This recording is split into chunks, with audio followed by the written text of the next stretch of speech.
Hey guys, I am the Comics Kid 2099, and I'm here to talk to you really briefly about a graphic novel that I finished reading today. This is called Superman Time and Time Again. I wonder if you can see that title. I know it's a little small, but hopefully you can see that. I'm sarcastic. Okay, so this book I recently read Crisis of the Crimson Kryptonite, and I probably should have reviewed it before I'm talking about this one, because it literally comes about 3 issues before this. Like, there's a 3-issue gap in between that story and this one. So there's not a whole lot of time in between those two, but I didn't talk about that one. I briefly mentioned it in my haul video, but here I am talking about this one. Essentially, if you remember a few weeks ago, I talked about Superman Exile. That book was basically the exact opposite of this book. In Superman Exile, I actually don't remember if it comes before this or after this. I think before. In that book, Superman spends about 12 issues just roaming the galaxy, not really doing anything at all, until he is finally kidnapped by aliens and he's put in Mongol's war world. And that's about all he does. For 12 issues, he really doesn't do a whole lot of anything until he's put in this gladiator arena thing. Meanwhile, everything on Earth was really awesome and interesting, and I actually, throughout that entire book, found myself much more interested in what was going on with Earth. You had the shape-shifting Matrix alien, you had stuff going on with Lois Lane. She thinks that Clark is dead. Then you have all this interesting stuff. I found that to be really a case of Superman is pretty boring in this book. His supporting cast is really interesting.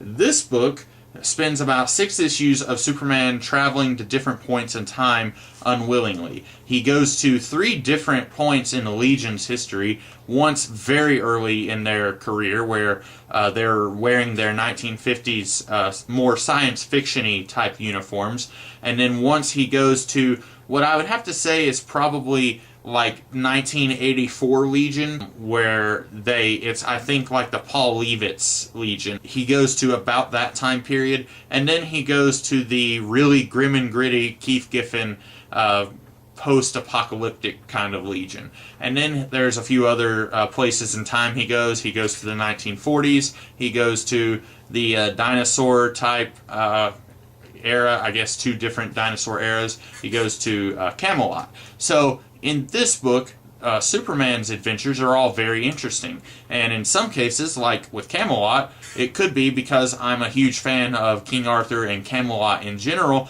I could have found myself reading Superman fighting in Camelot for 6 issues, and I don't think I would have been bored. But then other things like Superman has a pet dinosaur and is stuck in the Jurassic era for like an issue.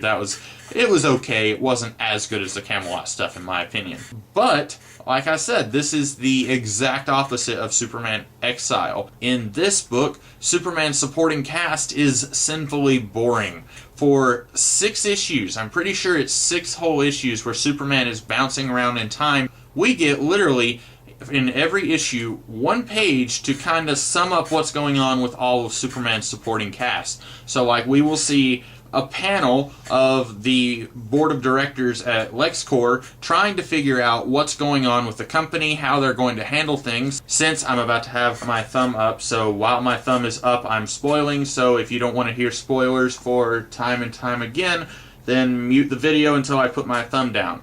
The board of directors is trying to figure out what's going on since Lex Luthor is dead before this story. And then you'll get a panel of Jimmy Olsen on a date with Lucy Lane, and then his mom is trying to cock-block him for 6 issues. And basically, all of these issues, every time you get to the supporting cast, it's just kind of like, I don't really find myself learning anything new here. Literally for 6 issues, we get basically the same scene happening again and again and again, and I guess it kind of is there to show that while Superman has been on this time-traveling adventure for like 5 months, of less than a couple of hours have passed in Metropolis with his supporting cast. The problem is, I really didn't need to see all of these supporting cast members in each issue while we were seeing Superman do stuff in different points in time.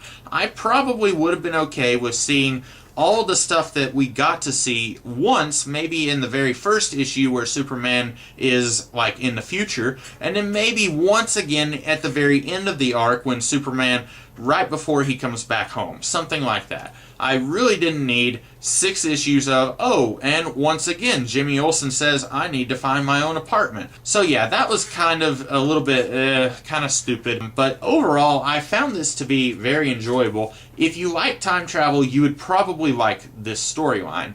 I personally really enjoyed a lot of the stuff like where he's in the 40s and when he's in Camelot. I enjoyed a couple of the Legion appearances. One or two of them were kind of a little bit weird. And then after that 6-issue storyline where he's bouncing around in time, we get to additional issues that really don't have anything to do with the rest of this book.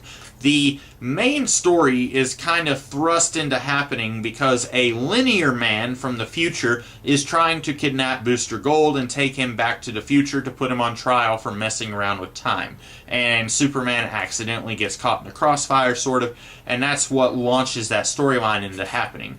The next 2 issues, both of them are kind of separate. The first one is like Adventures of Superman 55, and the next one is like 71. So it's not like a 2-part story or anything. It's 2 one-off stories, if you will. And honestly, both of those stories are pretty terrible. If anything, Superman is just kind of a side character in those issues. He doesn't really do anything at all. He's really just kind of sitting back and watching these other characters argue with each other and try and kill each other. And it shows a whole lot more of the linear men who, honestly, I just think that they're kind of silly. They're okay if you want to use them as the cause for a storyline so that you can have a reason for Superman to be bouncing around in time. But I really didn't need 2 issues explaining the linear men and showing more of their mythos and who they are. I just kind of thought that if you see the linear men, maybe you can go and Google those guys. They kind of look really terrible. They look like typical 1990s anti-heroes. Cyborg parts and all. It's just kind of stupid in my opinion. I'm sure other people really enjoy those characters. Then you also have Wave Rider, who is definitely a really terrible character. He, if you have read the storyline Armageddon 2001, he is kind of the catalyst for that whole story to happen. And very quickly, once you get into the last 2 issues of this book, you'll realize that after Armageddon 2001, that character doesn't really have any purpose at all. He's just kind of there, and I can tell the writers are kind of trying to figure out what to do with him. And then another spoiler real quick, if you haven't read 0 Hour, Crisis in Time, here I go. Wave Rider finally dies in that storyline, so woohoo!